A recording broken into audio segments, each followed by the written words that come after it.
بسم اللہ الرحمن الرحیم۔ السلام علیکم۔ میں اپنے تمام دوستوں کو میرے چینل سسلی نیوز پر خوش آمدید کہتا ہوں۔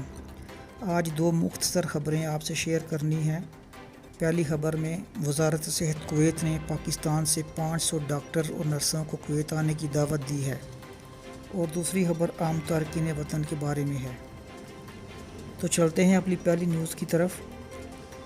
کویت پاکستان کی مدد سے کووڈ-19 کی دوسری لہر سے نمٹنے کے لیے تیار ہے۔ روزنامہ الجریدہ کے مطابق وزارت صحت کویت نے کورونا وبا کی دوسری ممکنہ لہر سے نمٹنے کے لیے ایک منصوبہ مرتب کیا ہے، جس کے مطابق پاکستان سے 500 میڈیکل سٹاف کو کویت مدعو کیا جائے گا، جس میں ڈاکٹر اور نرسیں شامل ہیں۔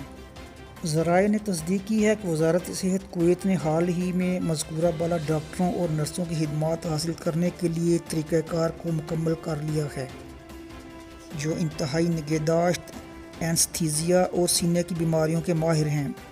ان کا مقصد کویت میں کووڈ-19 کے خلاف جنگ میں قومی طبی عملے کی مدد کرنا ہے۔ چلتے ہیں اپنی دوسری نیوز کی طرف۔ روزنامہ القبس کے ذرائع کے مطابق کرونا وائرس نے جہاں عام آدمی کی زندگی پر گہرے اثرات مرتب کیے ہیں، وہیں عام آدمی کے معمولاتی زندگی کی شکل بھی تبدیل کر دی ہے۔ لوگ اپنے گھروں میں والدین اور رشتہ داروں کے جمع ہونے، شادی ہالوں میں پارٹیز منانے اور رات کی زندگی میں سیر و تفریح کے لیے نکلنے کے لیے بے چین ہیں۔ لیکن وزارت صحت نے واضح اعلان کیا ہے کہ جب تک کرونا وائرس کی ویکسین دستیاب نہیں ہوتی، اس وقت تک خوشگوار زندگی میں واپس لوٹنا مشکل ہے۔